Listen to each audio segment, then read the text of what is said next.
O Dr. Marcelo Sampaio possui graduação em Engenharia Elétrica e especialidade em Eletrônica pela Universidade do Vale do Paraíba, 1989, mestrado em Engenharia Eletrônica e Computação pelo Instituto Tecnológico de Aeronáutica, 2002, e doutorado em Engenharia Eletrônica e Computação pelo Instituto Tecnológico de Aeronáutica, 2007. Tecnologista sênior segunda do Instituto Nacional de Pesquisas Espaciais e onde desenvolve projetos eletrônicos junto à Divisão de Heliofísica, Ciências Planetárias e Aeronomia. Tem experiência na área de engenharia elétrica, com ênfase em circuitos lineares e não lineares, atuando principalmente nos seguintes temas: geomagnetismo, GNSS, transmissão de dados, radônio, geofísica nuclear, microgravidade. Sistemas para viabilização de pesquisas no continente antártico e em plataformas suborbitais de coleta de dados. Com sua palavra, Sr. Dr. Marcelo Sampaio. Prazer estar com vocês. Aqui nós temos uma obra no prédio onde eu moro hoje, estou na minha casa hoje, e espero que não interfira aí para vocês esse som de fundo aqui, tem umas furadeiras, de vez em quando aí uma furadeira, coisa assim. Então, pessoal, nós vamos falar hoje sobre um módulo Criosfera, né?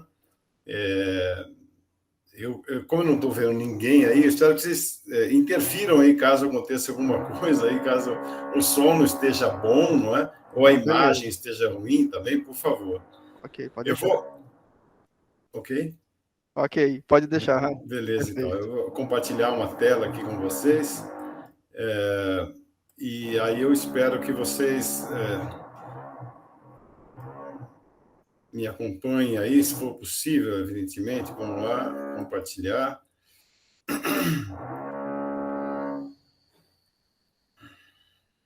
E eu vou falando em cima dela, tá, pessoal? E aí vocês, espero que esteja chegando direitinho a informação para vocês. Vamos ver.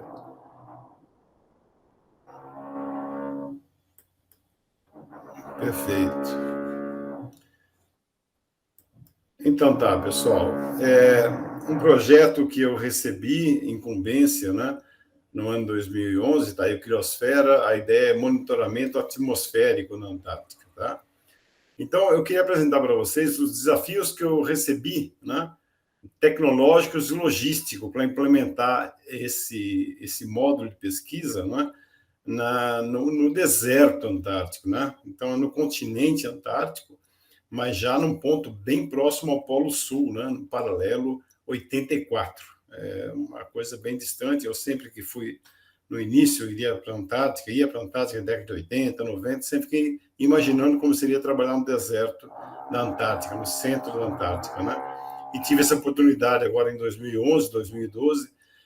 O projeto está vivo até hoje, funcionando até hoje, mas eu vou falar principalmente desse desafio inicial, não é? Que vocês, na carreira de vocês, vão ter, com certeza, diversos desafios também, e é apenas uma apresentação daquilo que eu vivi nessa minha passagem, desse projeto aí, tá bom, pessoal? Então, vamos seguindo aí, junto com as transparências, né? Em primeiro lugar, o nome Criosfera sempre chama a atenção de quem ouve pela primeira vez, né?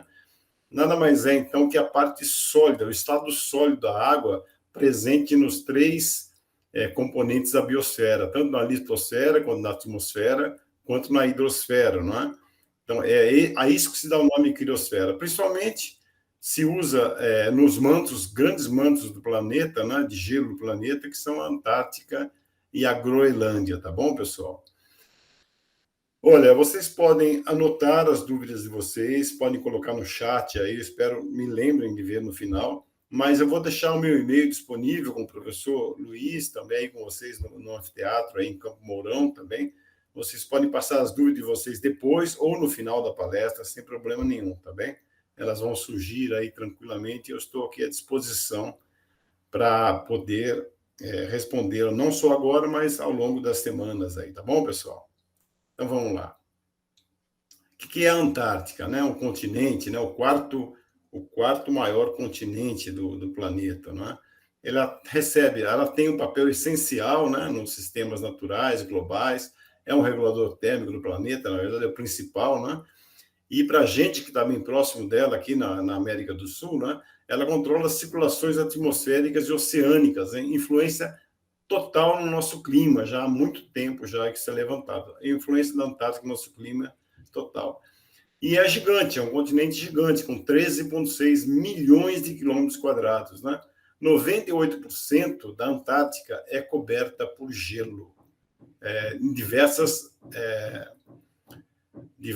profundidades, né? Vocês sabem que a diferença básica entre o nosso continente, a Antártica e o Polo Norte, né, é que nós temos terra embaixo do gelo, né? É por isso que é um continente. Lá no norte, não. O principal dele é a Groenlândia, que é uma ilha, e depois a calota de gelo está sobre o mar, sempre ligado, preso nessas ilhas, né? E olha só, para ter uma ideia, são 25 milhões de quilômetros cúbicos de gelo, a estimativa de gelo. Se nós fôssemos usar esse gelo para cobrir o território brasileiro, daria uma camada de 3 mil metros de gelo. Uma regra de 3 simples, 3 mil metros de gelo em todo o território brasileiro. E os recursos minerais e energéticos são incalculáveis, né? Não se vai buscar nenhum minério, não se pode extrair nenhum minério, nem mesmo vida, peixe, nada pode extrair abaixo do paralelo 60, é um tratado antigo já que se tem, mas os recursos energéticos que estão lá são incalculáveis, e minerais também. Bom, vamos seguir então a nossa apresentação, pessoal. Fui convidado, então, em fevereiro de 2011, pelo professor Heitor Evangelista, da UERJ, né? Esse professor fez mestrado conosco aqui no INPE, trabalhamos juntos um período, na década de 90, também no início da década, agora de 2000, e me fez essa proposta. Marcelo, você topa instalar um módulo de pesquisa com essas características na Antártica? Passou para mim o pedido, não é? E eu, como tecnologista aqui do INPE, né, fui um engenheiro eletrônico, como foi dito na apresentação, eu falei, bom, para eu aceitar, eu teria que entrar em contato, ter também o trabalho com Heber Reis Passos, que é um eletrônico já antigo, com velho conhecimento de Antártica aqui do INPE, trabalha no CPTEC, né? E teria que ter a infraestrutura do INPE também à minha disposição. Projeto, execução, montagem mecânica, administração e diversas coisas que envolvem um projeto dessa natureza, um projeto bem grande como esse. E eu consegui isso, então tocamos aí o projeto para frente. Bom, de onde veio o convite? Por que veio o convite para a gente participar desse projeto, pelo professor Heitor, não é? É que nós temos uma grande experiência na Estação Antártica, né? A Estação Antártica Brasileira, essa que está aí na foto, não existe mais, ela pegou fogo, né? Por sinal, no mesmo ano que foi criado o módulo Criosfera, em 2012. Ela pegou fogo no verão de 2012, né? E já está completamente reconstruída, uma nova estação, muito mais moderna, muito mais ativa, e a partir do próximo ano já começa a receber massivamente mais pesquisadores. Por enquanto está sob menos pesquisadores lá a bordo da estação, mas é toda a experiência que nós tivemos ali, por chegar a primeira vez, para vocês terem uma ideia, eu participei da primeira invernação na Antártica, no ano de 1986, a primeira invernação nessa estação aí.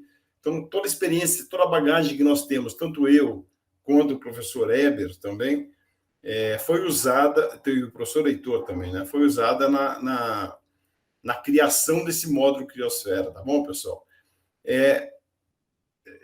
Vocês veem que nada acontece por acaso, né? Vocês vão ter a bagagem de vocês ao longo da vida de vocês, da carreira de vocês, e as coisas vão surgir pelo conhecimento que vocês adquirem, sempre assim. Olha só, pessoal, a Estação Antártica, ela fica no paralelo 62, né? Só para lembrar, nós estamos aqui como Campo Mourão, mais ou menos paralelo 24, né? Onde passa o Trópico do Capricórnio. Nós estamos bem próximos aí, tanto São José dos Campos quanto Campo Mourão, estamos aí na mesma latitude. Cada grau, mais ou menos, de latitude dá por volta de 111 quilômetros, né? A Estação Antártica Brasileira está no paralelo 62, é numa região subantártica, tá? O Círculo Polar Antártico passa no paralelo 66, né? Então, nós estamos aí numa região subantártica, mas é bem frio lá também.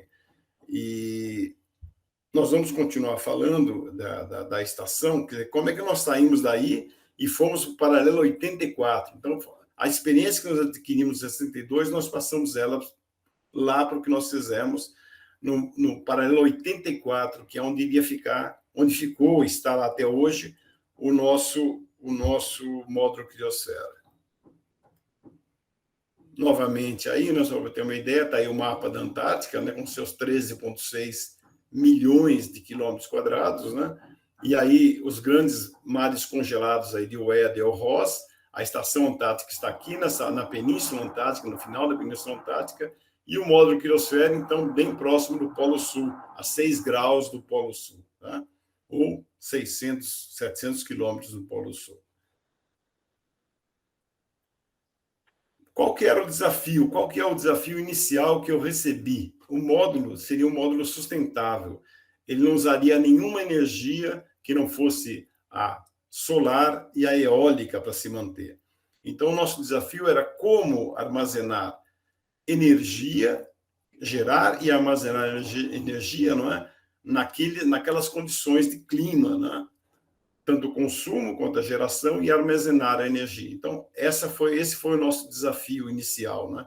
Pensar no módulo que já estava sendo construído. Na verdade, quando eu recebi o projeto, o módulo já estava sendo construído. Vamos falar dele um pouco para frente. Mas o nosso desafio principal, do ponto de vista de eletrônica, ou da eletricidade, né? Gerar energia para esse sistema.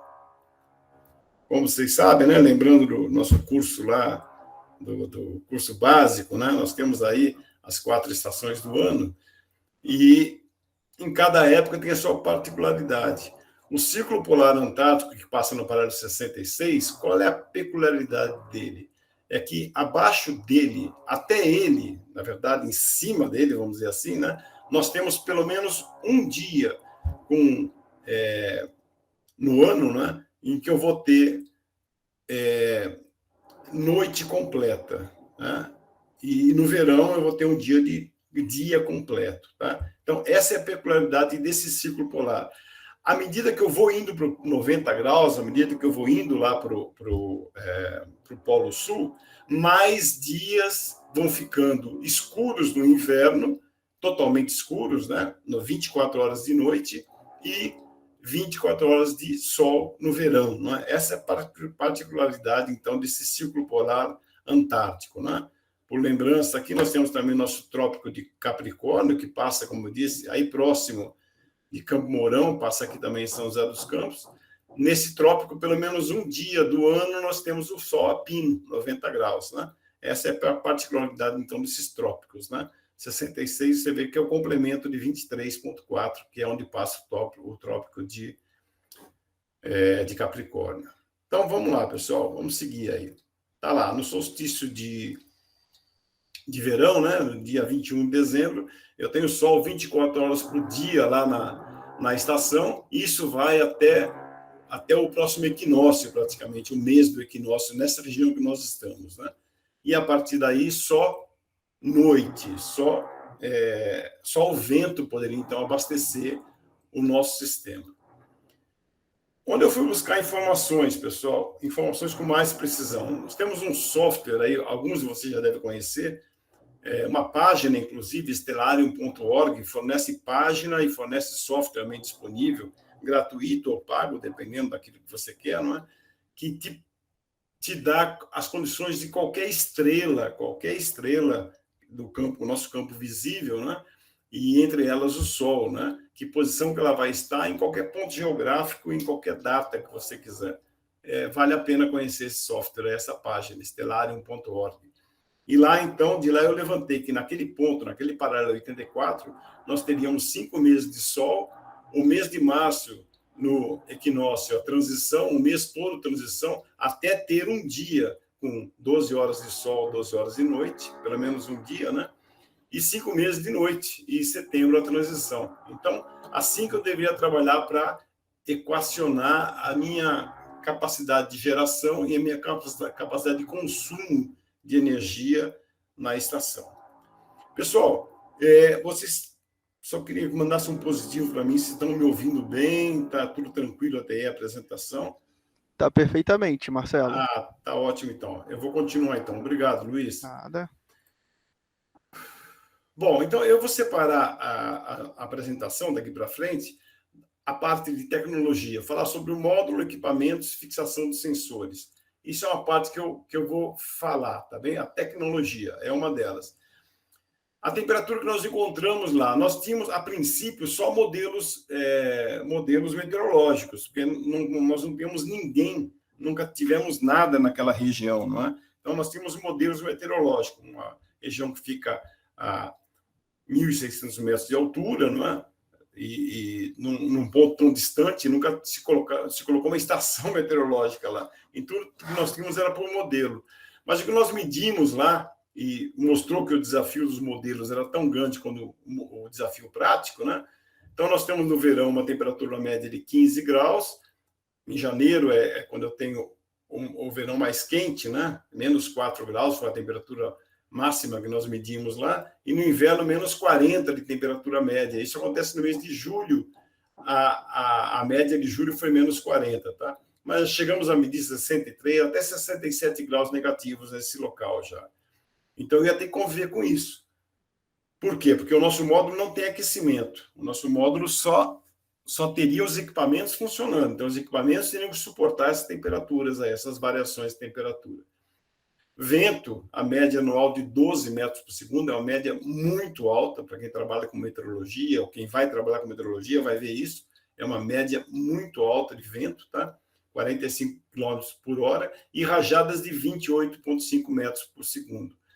Aí vem a nossa experiência, né? Na região da estação antártica, o vento é muito menor, mas as rajadas são muito maiores. A média de vento está por volta de 7, 8 metros por segundo, mas as rajadas são muito maiores, rajadas de até 200, 220, até 300 km por hora, nós já vivemos na estação antártica. Então, nós tínhamos experiência em instalar, fixar estruturas para aguentar esse tipo de vento, né?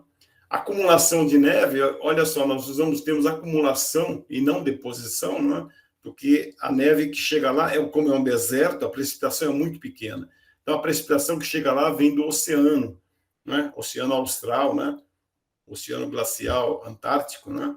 É de lá que vem. E quando chega em incursão até o paralelo 84, o pouco de neve que cai lá.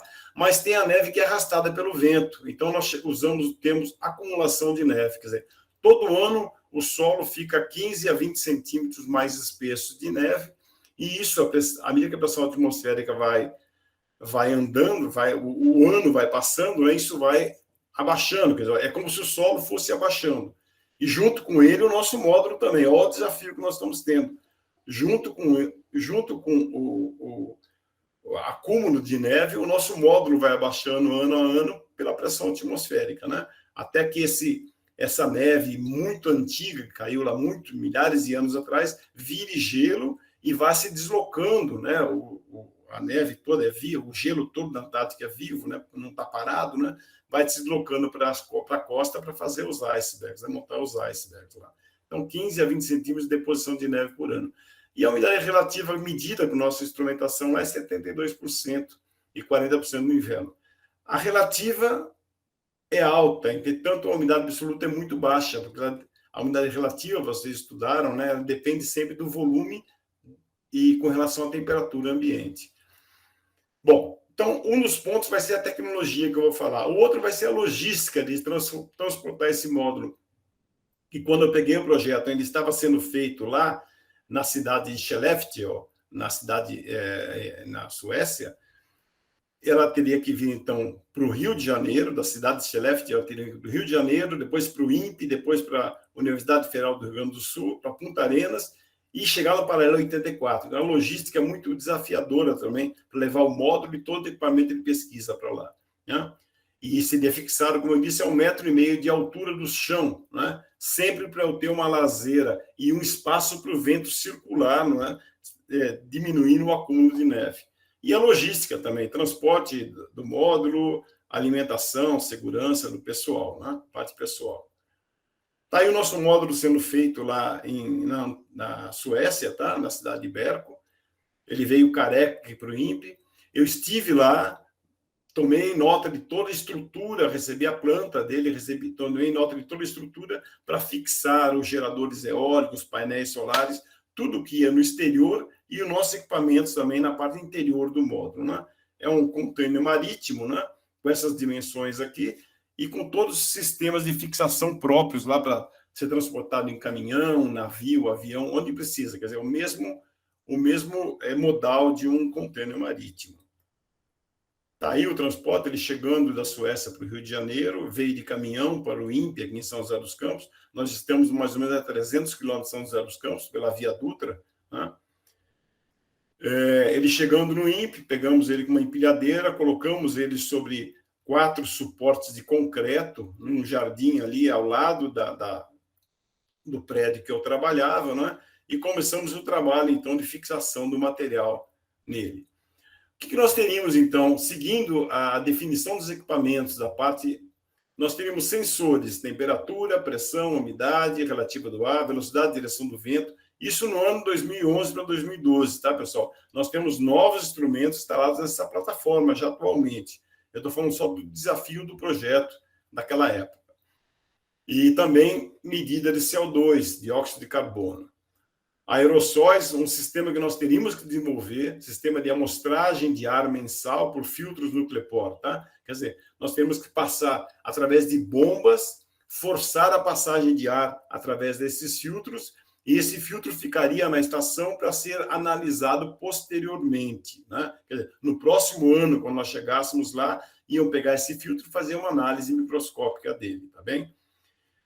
2 dataloggers, esse aqui para ter uma ideia do consumo, né? Esse R1000 da Campbell, muito conhecido na parte de meteorologia, e a transmissão de satélite feita por esse transmissor ELTA HL2, que é usado no sistema Argos, tá? É usado também eu consigo, com esse transmissor, chegar também ao PCD, que é o satélite de transmissão de dados brasileiros, tá?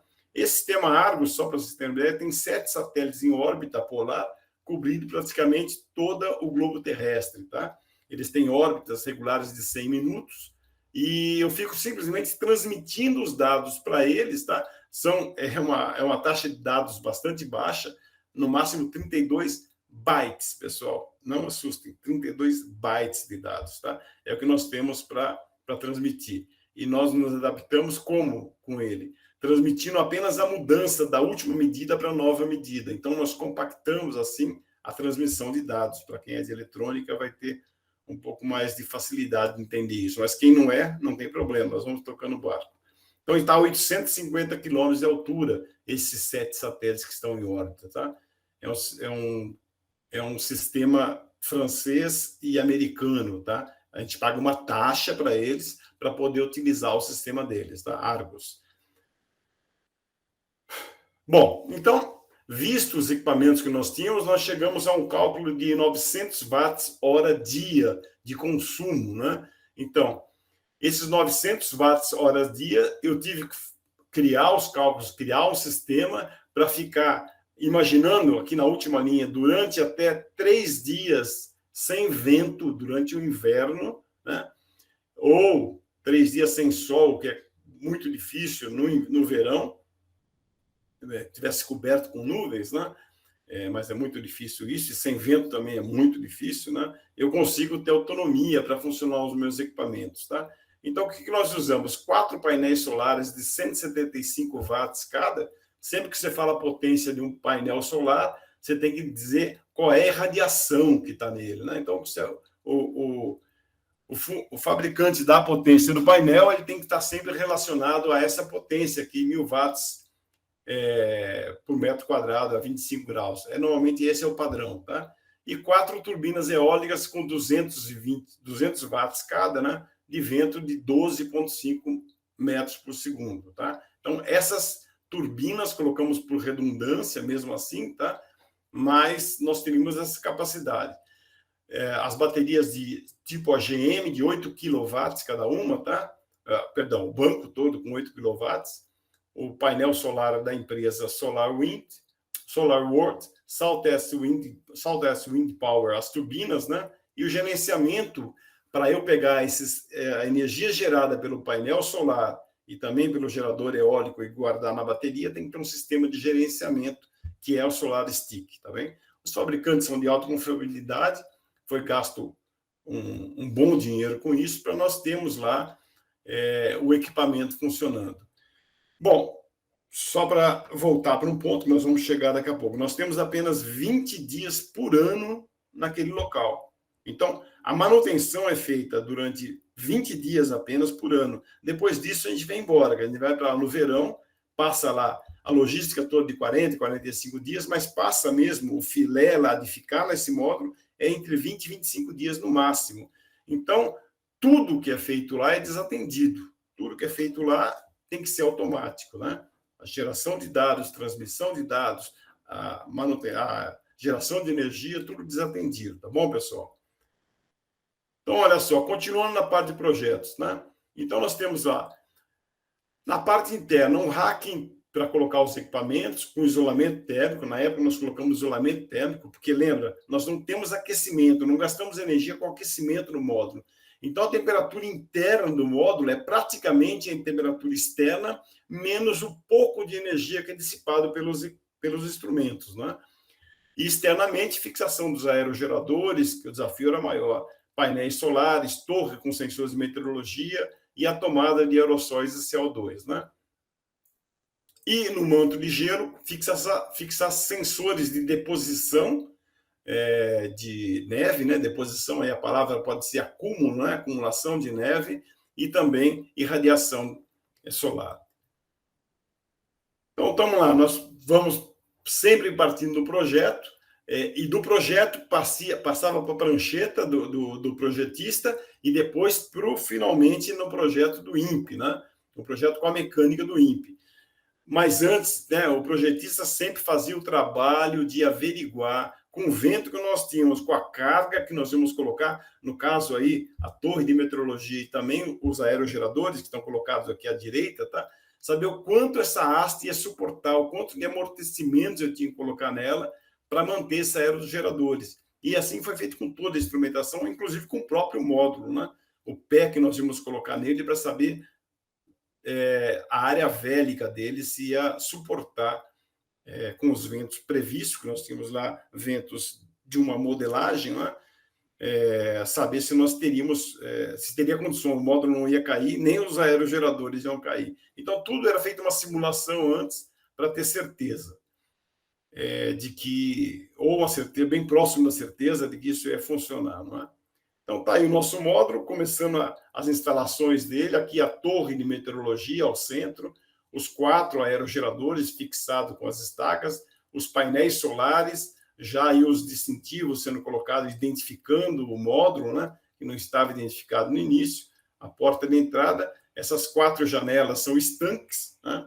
Essas janelas, para vocês terem uma ideia, permitem que a temperatura chegue no mês de janeiro, quando nós saímos de lá, nós estamos embora, ela chega até a 22 graus positivos dentro do módulo, com o sol batendo na janela, né? E a temperatura interna está sempre 1 ou 2 graus acima da temperatura externa no inverno. Quer dizer, eu estou com menos 50 lá fora, estou com menos 48 lá dentro. Então, os instrumentos todos tinham que aguentar essa temperatura também, tá bom, pessoal? Outra coisa importante, o nosso módulo ele ia ficar sobre pés. Então, imagina, eu tenho que colocar esse módulo em cima de pés, no paralelo 84, sem trator, sem nada que me auxilie. Então, nós criamos um sistema, esse pé claro que você está vendo aqui, são pés auxiliares que levantam o módulo e colocam nesse pé mais escuro aqui, tá? Que são os pés definitivos do módulo, o suporte do módulo, tá? Então, nós temos um sistema de pé auxiliar que é levantado com macaco hidráulico, está aqui bem representado na foto, né? 4 pessoas, uma em cada ponto, ou 2 pessoas girando esses pontos, né? Lembra, não temos trator, não temos nada. Levantamos esse módulo e colocamos ele sobre os pés definitivos. E essa manutenção é feita praticamente todo ano quando nós vamos para lá. Tá? Todo ano nós temos que fazer isso, lembra? Nós temos deposição de neve e é como se o nosso módulo estivesse afundando 20 centímetros por ano, né? Então, eu preciso, todo ano, ou a cada 2 anos no máximo, já ficamos 2 anos sem fazer essa manutenção, subir o módulo pelo menos 30, 40 centímetros, né, um mínimo, né? E para isso é utilizado esses pés paralelos, esses pés auxiliares para fazer esse serviço. Bom, tá aí o nosso módulo, então. Dentro do módulo, ainda do tópico módulo, o transporte, que ele foi de caminhão até o Rio Grande do Sul, tá bom? Quer dizer, toda a instrumentação foi colocada no interior do módulo, tudo que nós montamos na parte interna e parte externa também, foi colocado no interior do módulo e seguiu para o Rio Grande do Sul. Tá aí ele passando um caminhão, e do Rio Grande do Sul ele foi também para Punta Arenas de caminhão, tá? O módulo seguiu até a cidade de Punta Arenas, no sul do Chile, na Terra do Fogo, né? De caminhão. Aí sim embarcou no avião Ilyushin, que é uma empresa Antarctic Logistic Address, que faz monta um acampamento no paralelo 80, quer dizer, a 4 graus antes de onde está instalado o nosso módulo, ou a 500 quilômetros antes de onde está instalado o nosso módulo. Ela aloca esse avião gigante, esse Ilyushin, é um avião da fábrica Antonov, russa, tá? E nosso módulo foi colocado, então, nesse avião para ser transportado para o paralelo 80, paralelo 80, tá? Tá chegando aí no avião nosso módulo e para pouso, olha aqui, pessoal, pouso com rodas, tá? Esse avião pousa com rodas no gelo, não na neve, no gelo. Isso faz parte da logística também que eu vou apresentar para vocês. Tá, e vocês podem ver que é um gelo mesmo. O gelo está na superfície da calota, nesse ponto, né? E olha, tá aí o nosso módulo descendo e as pessoas nós fomos juntos com o nosso módulo para lá, tá? Fomos no mesmo voo. Ele estava sendo carregado naquela oportunidade, esperou que nós chegássemos e nós fomos junto com ele, junto com o módulo, lá para essa geleira Union, né? E qual é a grande diferença, pessoal, dessa geleira? Por que eu posso pousar com aviões com rodas lá, tá? A tecnologia de se pousar grandes aviões com esqui, o americano tem um avião dele, que é o Hércules, tá? Eles têm um Hércules patenteado com esquis, é um avião grande, não tão grande quanto esse avião da Antonov, que foi para lá, mas ele pode pousar com esquis. Esse avião, esse nosso avião, é um avião padrão, que pousa com rodas lá. Por que isso, pessoal?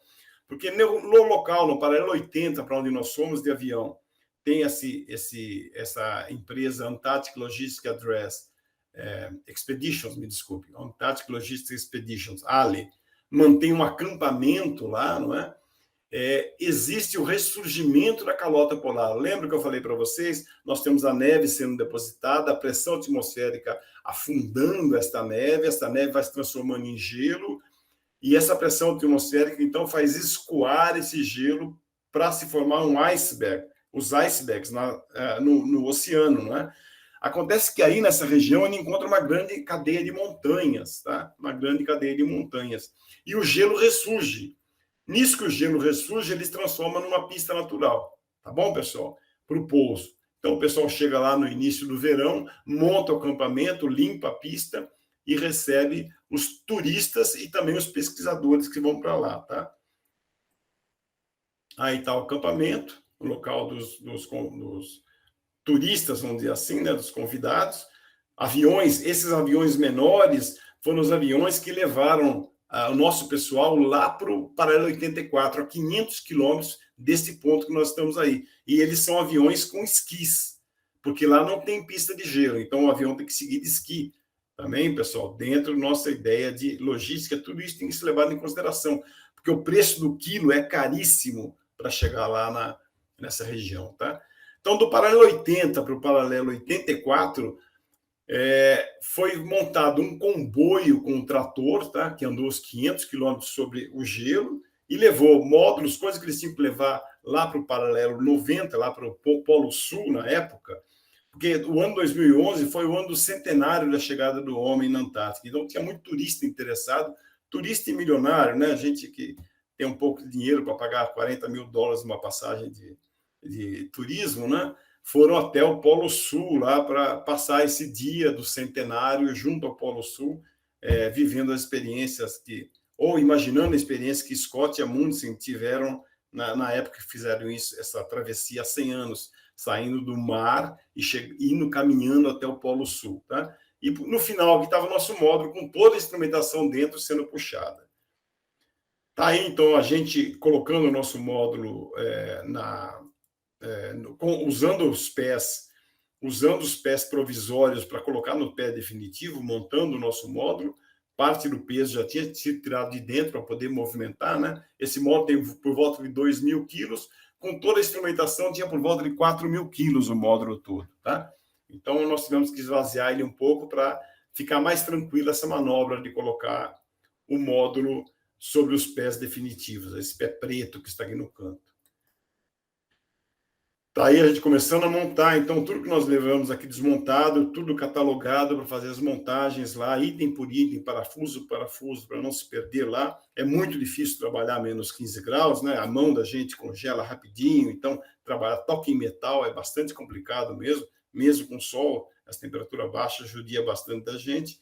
E aí nós fomos, então, fazendo a montagem tanto dos painéis solares, dos geradores eólicos e toda a instrumentação de meteorologia. Lembra, tivemos, nesse caso, 35 dias para fazer todo esse trabalho e deixar o módulo montando até nós irmos embora.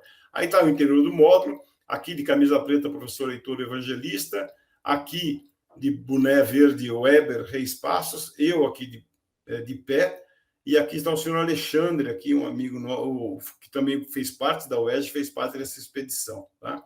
Então está aí a gente montando no meio da montagem.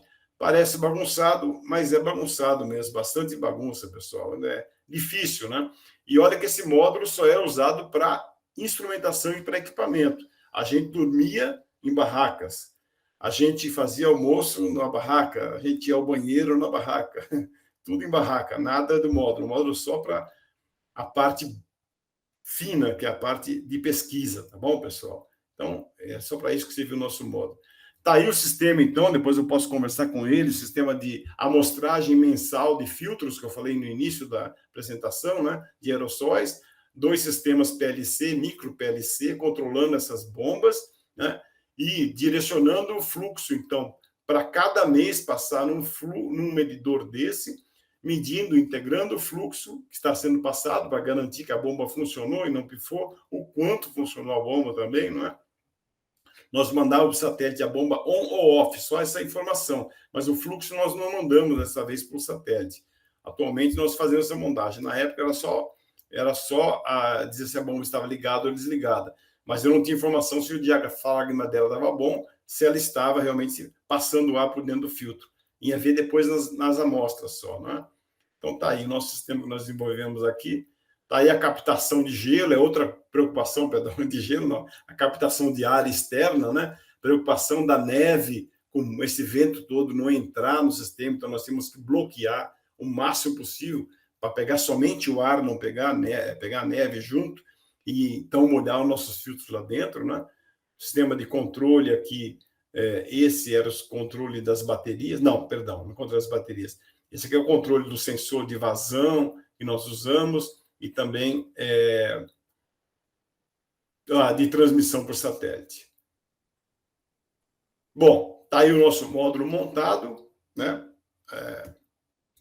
Um desafio muito grande fazer isso em 6 meses, né? Esse módulo chegou no INPE, ele chegou ao INPE em final de junho de 2011, e em outubro ele estava pronto para transporte. Então, nós tivemos aí um pouco menos de 6 meses. É verdade que estava tudo sendo preparado desde o início do ano, né? Mas para montagem e documentação, principalmente documentação, montagem, confecção das peças, boa parte das peças foi feita só nesse período. E transporte, nós tivemos, então, menos que 6 meses para fazer isso tudo. Então, foi um projeto, então, novamente, que nós conseguimos fazer sempre baseados naquilo que nós tínhamos de conhecimento na Estação Antártica Brasileira. Está aí o nosso módulo montado, todo o sistema de meteorologia, captação de ar para o sistema de aerossóis, captação de ar para o sistema de CO2, os painéis solares totalmente instalados, e lá ao fundo, então, as barracas onde nós dormíamos, né? Aqui também tem uma barraca que não está aqui, a barraca que era cozinha, está aqui mais à esquerda, maior que essa, e a barraca de banheiro também para a gente. Porque nada de dejeto nenhum, nada que nós fizéssemos lá podia ficar lá. Tudo volta para o Brasil, né? Brasil, não, desculpa, voltou para Punta Arenas, né? Urina, fezes, resto de comida, se alguma comida sobrasse, que a fome era grande, papel, material de embalagem que nós usamos para levar esse material, tudo vem embora de lá, nada fica lá. Para o impacto ser menor possível, né, pessoal?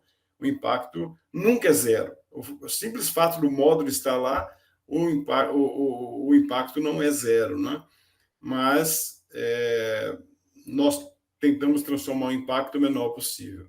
Então, está aí o módulo com as barracas, alguns hooks aqui para puxar material de um lado para o outro, tá bem, pessoal? Eu não sei se eu falei rápido demais, apenas umas curiosidades aí, tá aí o nosso interior da nossa barraca, sacos de dormir, e tanto a nossa roupa quanto sacos de dormir era para trabalhar com até 30 graus negativos, tá? Então, nós tínhamos um conforto, relativamente um bom conforto. Mas, à medida que nós vamos passando mais tempo, né? Nós estamos chegando à conclusão para esse ano aqui tentar implementar, nós já estamos trabalhando nisso, não para esse ano, agora 2024, esse verão próximo, 2024, mas para o verão 2025, poder levar para lá um módulo habitat, um módulo que eu não me preocupe em montar barracas para dormitório, barracas para cozinha, barracas para banheiro. Esse módulo já vai pronto, porque o grande problema não é o trabalho, o grande problema é o tempo que eu perco. Se eu tenho apenas 25 dias, entre 20 e 25 dias para trabalho, se eu tiver que gastar 4 dias, 3 dias para montar as minhas barracas, as minhas coisas, e depois mais um dia para desmontar, eu estou perdendo tempo útil, né? Então, a ideia nossa é fazer um módulo habitat. Agora que evite, então, ter que preparar todo esse material aqui. Isso aí é um forninho ao contrário que eu criei lá, um micro-ondas ao contrário. Tem um eco, beleza. Como eu tenho lá menos 15 graus lá fora, eu tenho que descongelar as coisas para preparar as coisas, carne, mel, manteiga, tudo isso eu tenho que descongelar. Então, eu criei um forno lá, com painel solar, com umas resistências de satélite aqui do INPE, que já estavam vencidas, né? Então, eu coloquei umas resistências laminares aí em cima, embaixo do forno, para poder manter esse forno aí a 4, 5 graus positivos e descongelar as coisas que estavam congeladas. Na noite anterior, você coloca o material aí dentro, no dia seguinte, para fazer o café da manhã e o almoço, as coisas já estão descongeladas. E são coisas apenas práticas, só de comentários, que eu sei que vocês podem ter dúvidas, né? A água não adianta eu levar, porque ela vai congelar a menos 15 graus. Então, nós temos um campo que nós pegamos lá, um campo mais afastado, que eu pego a neve e aqueço a neve. Como eu falei para vocês, o impacto é o menor possível, mas nós tivemos que levar gás de cozinha, né, o GLP, para poder aquecer a água e aquecer a nossa comida também. Não teria painel solar suficiente para isso, levar para criar uma cozinha elétrica lá, né? Então, teve que ser a gás. Então, nós todo dia pegávamos neve, derretíamos neve, e o interessante é que com 35 a 40 litros de água dava para 10 pessoas passarem o dia. Nesse primeiro verão, nós estávamos em 10 pessoas lá. Cozinhar, escovar os dentes e lavar os pratos, com 40 a 50 litros de água por dia para 10 pessoas. Mas é possível quando isso acontecer. Então, o que acontecia lá? A higiene era meio duvidosa, mas funcionava. Então, eu e meu amigo Alexandre aí, dentro da barraca, essa bota de palhaço aí é uma bota para aguentar o solo, né? E os menos 15 graus do verão, tem que ser ela, senão o pé fica muito gelado. Está aí o Twin Otter sendo preparado para voltar com o nosso material, né? Eu lembro, eu fui com uma excursão de avião para lá, perdão, de trator para lá, numa excursão, esses 400 quilômetros, 400 a 500 quilômetros, e voltamos com esse avião pequeno, que é um avião com esqui, não é?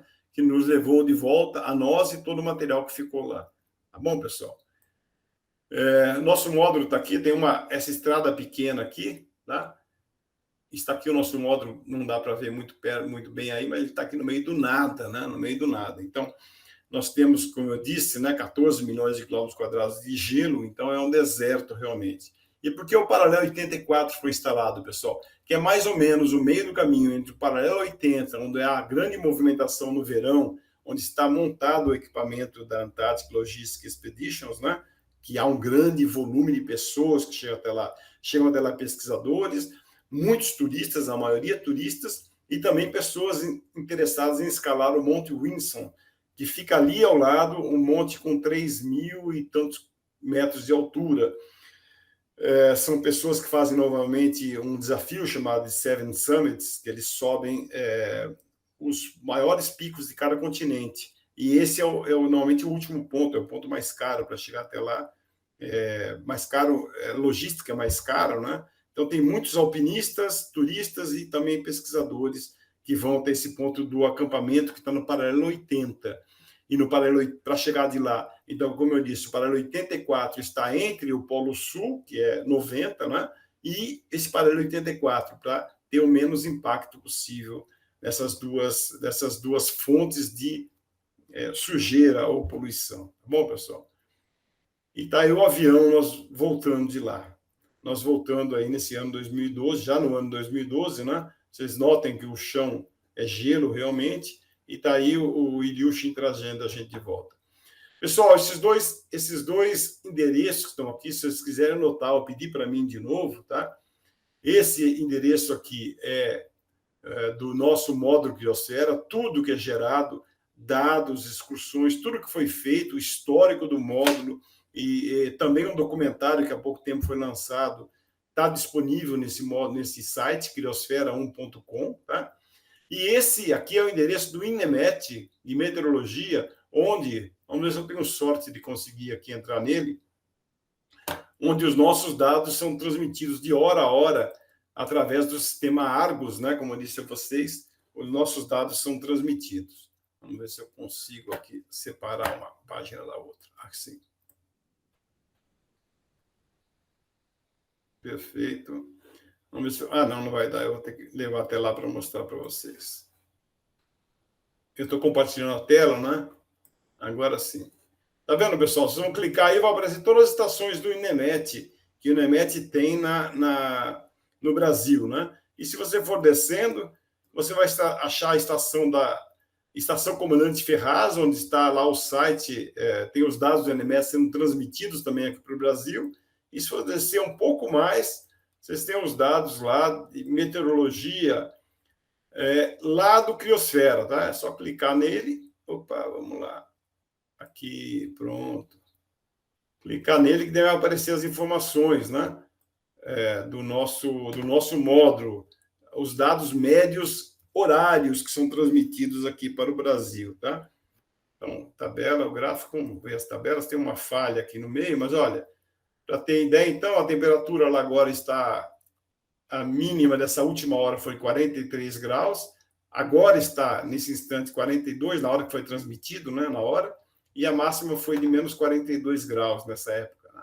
A umidade relativa, como disse, é alta, mas é média aqui, mas não diz muito bem a água que tem, porque a temperatura é muito baixa.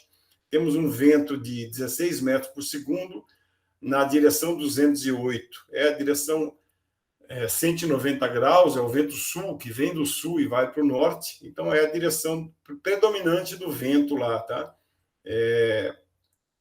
Normalmente o vento vem do sul, lá, entre 170 e entre 210 graus.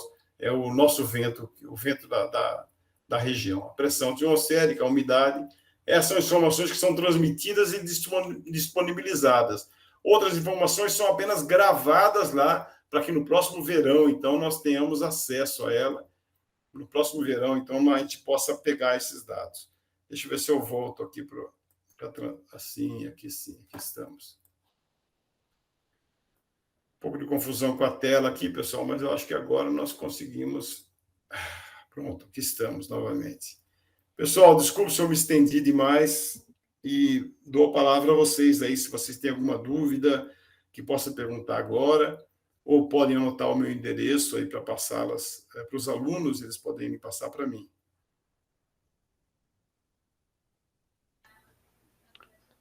Opa!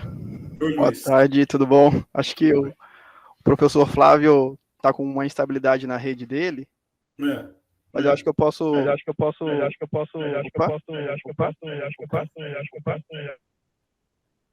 professor desligar Flávio? aqui meu microfone para ouvir vocês, desculpe. Não, tudo bem. Professor Flávio, você está da UTFPR? Não sei se. Atualmente aqui, só para registrar, Marcelo, temos a UTFPR participando, temos também o professor Flávio da Unesp de Tupã e o professor Flávio da UTFPR de Campo Mourão, e temos também pesquisadores do Instituto de Pesquisas Eldorado, online, tá bom? Então, tá, tem bastante gente aí de várias áreas aí do Brasil, isso é muito legal. Eu acho que eu gostaria de parabenizar você, ô Marcelo. Acho que é muito, muito gratificante saber que tem pesquisas aí de altíssimo nível, né, sendo desenvolvida por brasileiros, né? Isso eu acho que já é tradição do INPE, né? Fazer trabalhos de altíssima qualidade. Eu conheci para quem não sabe, eu conheci os trabalhos do Dr. Marcelo através desse link mesmo que está mostrando na tela, que mostra o documentário do Criosfera, né? Foi recentemente lançado. Achei muito legal e gostaria de compartilhar com vocês aí, né? Aí eu trouxe ele, graças a Deus conseguimos essa apresentação. Então foi muito gratificante, Marcelo, excelente. Nossa, para mim aqui eu tenho diversas perguntas para fazer, né? Eu não sei se o pessoal que está ao vivo no auditório consegue fazer alguma pergunta daí. É possível? Oi. Inicialmente, então, parabéns pela palestra, doutor Marcelo. Vou abrir aqui com perguntas. Obrigado, agradeço a todos aí que estão ouvindo, os professores que estão aqui na tela, o professor Flávio, Jeremias, Luana, Tiago, e também tem mais outras pessoas que eu não consigo abrir aqui, mas eu agradeço aí a terem ouvido aí a palestra aí meio sofrida, às vezes aqui meio preocupado em não perder nas telas, né? E, ao mesmo tempo, me coloco à disposição de vocês para responder, se eu posso responder algumas perguntas de vocês. Fiquem à vontade. Daqui da UTF, aqui do anfiteatro, não temos perguntas nesse momento, a não ser que depois a gente faça por e-mail, né? Temos alguém do Eldorado que gostaria de fazer alguma pergunta técnica ou pessoal aí dos desafios que o Marcelo enfrentou aí? Não sei se tem. Bom, eu particularmente tenho algumas perguntas, acho que é muita curiosidade, né? Eu acho que vocês desenvolveram esse módulo, foi o primeiro módulo aí, né, nesse local completamente inóspito. A primeira pergunta, eu acho que seria, qual que foi o pior dia que você enfrentou durante essa expedição do Criosfera? Rapaz, você sabe que a grande diferença desse módulo, né, para a Estação Antártica, por exemplo, é que a Estação Antártica ela está sobre terra, não é? Sobre rocha. Então, aí nós vamos colocar um módulo sobre a neve, né? Sobre a neve recém-depositada. A neve foi depositada no verão passado, no inverno passado, né? A expectativa de ter vivido desde o ano de 80, eu fui a primeira vez para a Antártica em 82, fiquei numa estação chilena ali próxima, que não existia estação brasileira ainda, em 1982. E passei toda a década de 90, praticamente o início do milênio agora, né, 2000 até 2008, na estação brasileira. Então, vários verões indo para lá. Eu sempre sonhei em ir para esse local. Então, o mais difícil para mim foi viajar, foi a viagem. O dia que era passagem de avião, pegar o avião e ir até Rio Grande do Sul, depois do Rio Grande do Sul até Punta Arenas, depois embarcar nesse avião. A ansiedade de chegar lá, né? Porque enquanto eu não chegava para desmontar, montar tudo novamente, preparar, não é? Mas nessa eu cheguei 2 vezes para lá, tanto no ano 2011 para 12, quanto de 12 para 13, tá? Não cheguei a passar nenhum perrengue, não, tá? Teve um dia com muito frio. muito frio no pé, mas normal, você está trabalhando, não está percebendo, de repente você percebe que o pé está muito frio. Mas lá nós temos umas cápsulas que você quebra ela, põe embaixo da meia e resolve o problema. Mas preocupação na verdade, você não para pensar, né? Você para pensar que você está... A distância entre a estação brasileira e esse ponto que eu estou são 2.500 quilômetros. Eu estou a 2.500 quilômetros ao sul da estação brasileira. Estou a 3.500 quilômetros ao sul de Punta Arenas. Quer dizer, se eu tenho ali um apendicite, uma dor de barriga, uma coisa... Então, é melhor você não pensar nisso, né? Porque se você parar para pensar nisso, você nem vai para lá. Mas nem um perrengue, não teve nenhum dia assim de... A não ser, chato é quando tem dia com muito vento, fechado, que você não pode trabalhar externamente. Quando está montando as coisas lá, isso acontece, mas do jeito que vem, vai. Né? Como é sol 24 horas por dia, você sempre pode repor aquilo que você não fez no dia anterior. Não sei se respondi sua pergunta. Não, legal. Que respondi, eu acho. Não, eu acho que deu para mostrar que você estava bastante empolgado, então, de estar lá, né? Sim, muito. E eu acho que até a próxima pergunta, eu acho que talvez seja também difícil de responder, que qual foi o melhor dia que você passou lá nessa expedição? O dia normalmente as 2 vezes, o dia de ir embora e ver que está tudo funcionando, fazer contato com o Brasil, porque lá nós temos o sistema rádio Iridium, né, celular por satélite, né, não tinha esse sistema ainda do milionário que foi lançado agora, nós não tínhamos. Era o sistema Iridium, um antigo, lançado pela Motorola ainda no final da década de 90. Ele funciona até hoje. Então, a gente podia falar com as pessoas aqui, ou melhor, mandar mensagem, e as pessoas aqui do Brasil dizendo que estava chegando, que o sistema já estava no satélite, chegando aqui. Então, e a gente saindo lá, vindo embora, a sensação de missão cumprida é uma sensação muito boa, né? Depois do ano de 2011 todo, na correria, e vai para a Suécia, foi para o paralelo 68, e depois volta 68 norte, depois volta para o paralelo 84 sul, quer dizer, foi o ano inteiro de loucura esse ano aí. Então, ver que estava tudo pronto, que demos conta disso, aí é assim mesmo, passa os 2, 3 dias, você está pensando na próxima, mas essa sensação de missão cumprida é muito boa. Ah, legal, nossa, que legal mesmo. Em relação, você mostrou bastante que tem bastante desafios da parte técnica, né? Você mostrou uma imagem lá de vocês dentro da plataforma, né? Que vocês teoricamente não ficam lá, né? Só para fazer os experimentos e os equipamentos. Isso. E aí a pergunta é: você já precisou de algum componente ou equipamento que não tinha no momento, que ou ficou na estação Comandante Ferraz, ou ficou no Brasil, e que vocês tiveram que improvisar? Essa foto mesmo. Não, improvisar sempre tem que improvisar, né? Várias coisas você não tem aqui, às vezes ferramenta que você não tem lá no momento, componente que você não tem lá, mas diz que a grande piada que temos na Antártica é o seguinte: mais ou menos o pessoal conta aqui de pescadores que vão para o interior da Amazônia, você não precisa levar tudo, você precisa ter um amigo que leve tudo, isso que é importante.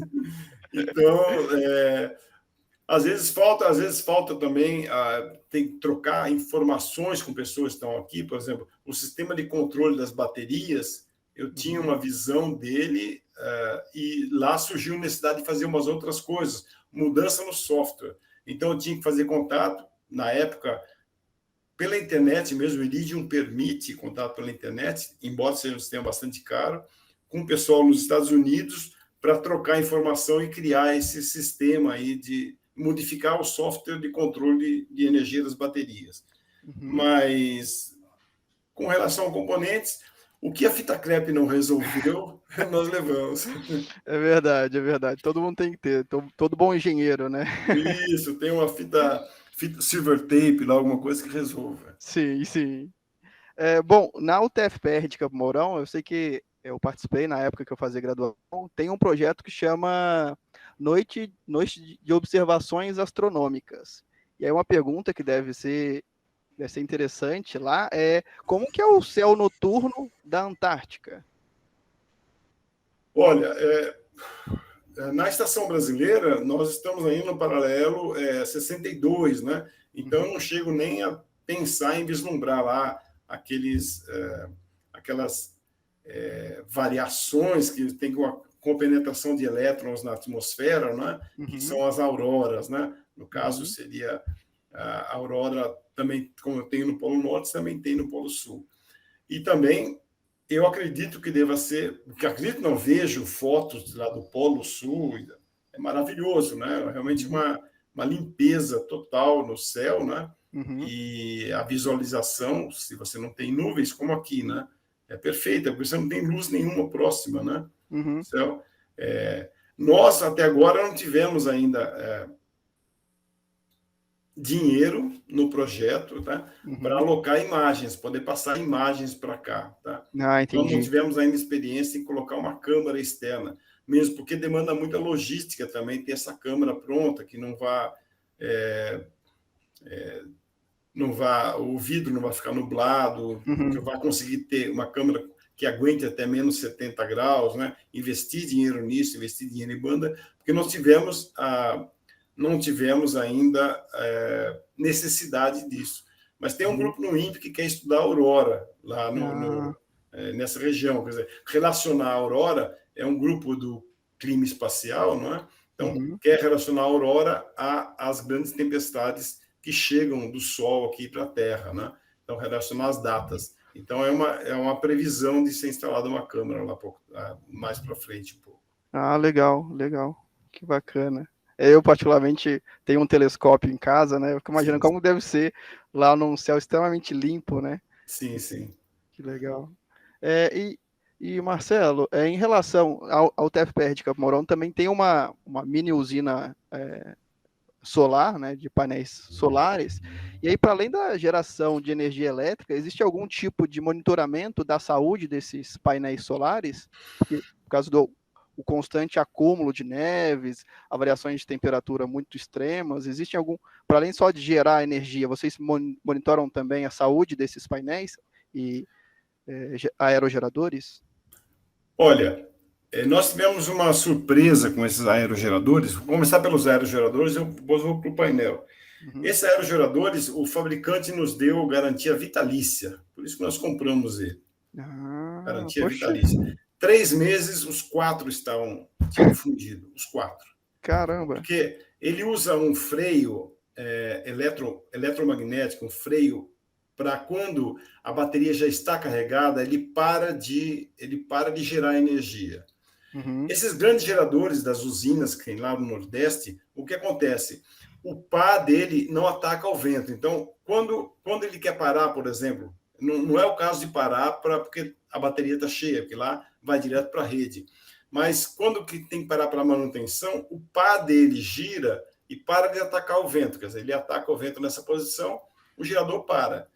Os pequenos não têm essa facilidade. Os pequenos têm normalmente freio. Ou, se está atendido, a pessoa vai ao lado dele e vira ele ao contrário, tira ele do vento. Né? No caso, esses nossos geradores lá, no primeiro ano que tem esse sistema de freio eletromagnético, tá? Eles fundiram, queimaram, não conseguiu frear porque o vento é muito forte, realmente. Nós passamos a adotar um outro sistema de ataque para poder manter os sistemas. Mesmo assim, fazemos sempre o revezamento. Sempre que possível, colocamos 2 novos, teremos 2 antigos de lá. Mais ou menos como é possível fazer isso. Né? Já os painéis solares, eles estão perfeitos até agora, estão funcionando perfeitamente. O tempo de carga das baterias, nós acompanhamos pelo tempo de carga, não pela qualidade dele, verificar a qualidade deles, mas sim o tempo de carga. E eles estão até agora funcionando perfeitamente. Eles estão instalados a 90 graus, quer dizer, eles estão virados a ideia era virá-los para o norte, né? Quando nós saímos daqui, a ideia é sempre colocar os painéis para o norte. E na parede, como vocês viram ali, chapado na parede, né? Porque é o lugar da menor área vélica, ele está preso junto à parede que nós tínhamos. Só vocês terem uma ideia, quando o Sol está, que ele fica girando, né, no verão, a 23 graus de altura, e quando ele está, o painel voltado para o norte, quando ele está para o sul, ele tem uma geração de 25% a 30% de energia, com o sol batendo nas costas dele, só o reflexo do gelo que batia nele. Impressionante, né? Caramba! A capacidade de reflexo, né? Mas respondendo objetivamente a sua pergunta, não, nós só acompanhamos mesmo o tempo de carga das baterias. Partimos dela descarregada e o tempo de carga. E a corrente, né? A corrente está sendo gerada. E até agora nós não tivemos problema com eles. Legal, legal. Recentemente, eu até conversando antes de começar a palestra, recentemente o pessoal aqui da Unicamp fez uma expedição não, né? Uma excursão para o INPE, né? A gente conheceu lá o Laboratório de Integração e Testes do INPE, e passamos também pelo Museu Aeroespacial Brasileiro, né? O MAB, Sim. E lá a gente conheceu lá uma réplica do SCD-1, né? Que é o satélite de coleta de dados. Certo. E acho que bateu o recorde mundial esse ano, né? Sim, esse ano ele passou um satélite americano que, quer dizer, passou não, quer dizer, o satélite parou um pouco antes dele, né? Ele está funcionando até hoje. Está meio surdo, meio capenga, mas ele está mandando informações ainda. Na verdade, esse SCD, né, uma plataforma de coleta de dados, ele simplesmente pega os dados de meteorologia em diversas estações instaladas no Brasil, né? Ainda por esse sistema Argos ainda, e retransmite para o solo, né? Mas ele continua funcionando até hoje, é impressionante mesmo. E justamente pensando nesse recorde mundial que foi feito pelo INPE, né, o SCD-1, né? Acho que é SCD-1, correto? SCD-1, exato. Isso. E pensando nisso, qual é tem um tempo de vida estimado para a plataforma Criosfera? Olha, enquanto a gente tiver dinheiro, projetos interessados, pessoas interessadas em ir para lá, nós vamos manter o módulo em funcionamento, né? Uma vez que, olha só, quando você faz uma coisa para o espaço, você tem diversos outros fatores envolvidos. Inclusive, o principal dele é ele sair da órbita, né? Aí você não tem mais energia para colocar ele na órbita novamente, né? Então, esse é o principal fator, por isso que a vida útil dele é estimada sempre. O SCD passou bastante da vida útil, em 5, 6 anos de vida útil máxima, né? Dependendo do satélite, exatamente. Quanto mais caro o satélite, é interessante que mais tempo ele fique, né? A bordo. O nosso módulo não. Ele até agora não precisa de manutenção nenhuma, as portas funcionam, os vidros continuam funcionando direitinho, porque você vê essa diferença de temperatura entre o externo e o interno, quando está batendo sol, o vidro tem uma camada dupla, tá? Ele funciona perfeitamente e não apresentou nenhum problema o módulo. O interessante é estar recebendo novos equipamentos e está sendo sempre subido. Eu tenho que fazer esse trabalho mecânico de levantar ele da neve sempre, né? Esse novo que nós vamos fazer agora, estamos criando um sistema mais simples, hidráulico mais simples, para tirar ele do solo e colocar ele na parte posterior, né? Colocar ele em cima da neve novamente, né? Mas a previsão inicial dele é 10 anos, mas como tem interesse em pesquisa, continua se colocando instrumentações novas lá, saímos dessa possibilidade já, quer dizer, já se passaram os 10 anos, né? Ah, legal, não? Bacana. E talvez a última pergunta, né, acho que tem a ver com essa de manter pesquisas sempre ativas na plataforma Criosfera, seria se existe alguma possibilidade ou oportunidade para os alunos que estão nos assistindo aí de poder contribuir de alguma forma ou colaborar com esse projeto. Imagino que seja um projeto bem mais amplo, né? Que eu acho que tem a Universidade Federal do Rio Grande do Sul, né? O INPE e o INEMET. A UERJ, o INEMET.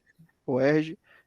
Como que caso tenhamos algum aluno interessado em participar mais dessas pesquisas voltadas para, por exemplo, as pesquisas e construções de novos módulos do Criosfera? Sim, olha só, atualmente nós estamos, como eu disse a você, trabalhando junto com o pessoal do Senai aqui de São Paulo, a UERJ, a arquitetura lá do Rio de Janeiro mesmo, e captando dinheiro com empresas como a Ambipar, como a Repsol também. A Repsol é uma petroleira que tem gastado dinheiro em pesquisa aqui no Brasil, não é? Então, estamos buscando junto à comunidade científica, né? A ideia de criar esse módulo Habitat, esse novo módulo Habitat. Então, eu acredito que buscando a página aqui, olha, a página do nosso... Essa aqui está aqui, a Criosfera, né? Vou ver se eu consigo mostrar para vocês. Está aí? Vocês estão vendo a página? Sim, Então, sim. esse criosfera1.com, lá tem nosso endereço, meu endereço professor Heitor Evangelista, que é o PI, né, do projeto. Tem também o pessoal da INEMET, né? Um contato desse aluno, quer dizer, se o aluno tiver interesse em desenvolver algum tipo de pesquisa, algum tipo de querer se inteirar do que está acontecendo atualmente, né? Vai ser muito bem-vindo, viu? Isso é o que nós precisamos mesmo. Mais gente interessada no projeto, não só nesse projeto, tá?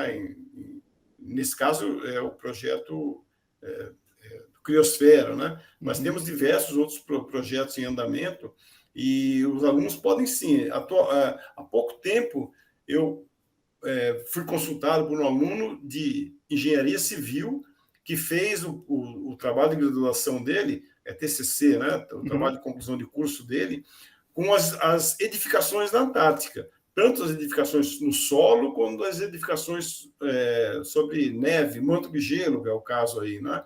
E eu pude colaborar com ele, e ele colaborou com a gente também, que o trabalho dele está quase pronto, ele vai mandar para a gente, mostrando o estudo, por exemplo, de como os outros locais que têm módulos de pesquisa fazem essa troca anual de colocar ele novamente no topo da neve, sem usar trator, por exemplo, né? Como você tem um trator, é muito fácil, não? Mas se você não tiver o trator, não tiver uma empilhadeira, como é que você faz essa troca, né? Então, acaba contribuindo para a gente também. E é uma opção do aluno estar dentro, colocando o pé nessa parte de pesquisa, uma vez que ele está em graduação ainda, né? Quem sabe ele venha fazer uma pós, venha se interessar por isso, trabalhar junto com a gente aqui no INPE ou mesmo na UERJ. Ah, legal, bacana. Muito obrigado, Marcelo. Vou passar a palavra para o professor Flávio. Acho que o professor Flávio está online. Sim. Ô, Flávio, estou à disposição. Oi. Aqui continuamos sem perguntas, né? Mas agradecemos a disponibilidade, a palestra, essa motivação aí para recrutamento, de repente, de algum trabalho de conclusão de curso, alguma pesquisa. Então, nós parabenizamos e ficamos também à disposição. Tá bem, pessoal. Então, como eu falei para vocês, aí a página disponível aí do Criosfera, vocês estão vendo a página aí na tela? Acho que não. Não. Agora. Peraí. Isso. Aí. Eu não sei se o professor Flávio da Unesp quer dar uma palavra, alguma pergunta, não sei se ele está online. Boa tarde a todos. Desculpa, Luiz, eu estou no meio do nada aqui. Desculpa, mas parabéns. Realmente é um trabalho fantástico e desafiador, né? Com tantas... É tudo diferente, né? Daquilo que a gente está acostumado no dia a dia, né? Então isso, você pega nossa mesmo. Temperatura média é muito acima do que se encontra lá, então é tudo desafiador, né? E a logística também, então é realmente muito legal. Pena que eu estou participando aqui pelo celular, tá? Se eu tivesse mais tranquilo, eu não estou na faculdade, eu estou na rua agora, mas só parabenizar mesmo e quem sabe no futuro a gente consegue que você faça uma palestra aqui para os nossos alunos aqui de Tupã. Depois a gente pode conversar, eu pego o seu contato, tá bom? Tá bom, Flávio. Estou à disposição aqui de todos vocês, inclusive todos que estão aí me ouvindo, o pessoal do auditório também. Eu me coloco à disposição e nós podemos trabalhar juntos sem dúvida nenhuma, e eu estou disponível também para apresentar palestra para vocês sobre esse tópico e os outros tópicos do nosso trabalho também no INPE.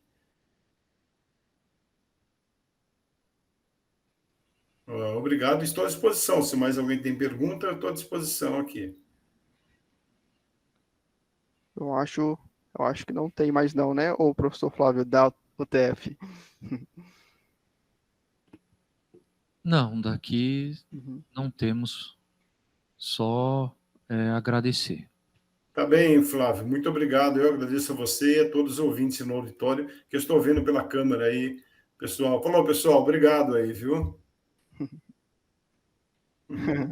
Muito obrigado, então, Marcelo. Tá certo. A gente encerra, então, a sua apresentação. Mais uma vez, aí é muito gratificante. Tem uma pessoa de altíssima especialidade, né? A sua formação é engenharia eletrônica, mas você sabe muito também sobre o continente antártico, né?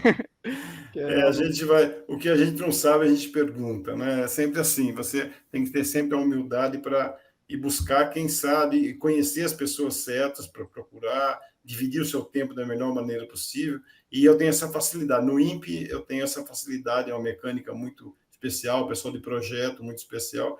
E quando se colocaram toda a disposição de trabalhar junto nesse projeto aí, não só nesse, em todos os projetos que a gente encampa, né? E acaba sendo uma coisa gratificante também fazer parte desse grupo, né, que desenvolve as coisas. Excelente. Então é isso, pessoal. Muito obrigado a todos por ter participado aí da apresentação do Marcelo. E é isso. Então, até mais. Tá muito bem, obrigado. Então, obrigado a vocês, obrigado pela paciência aí. É isso.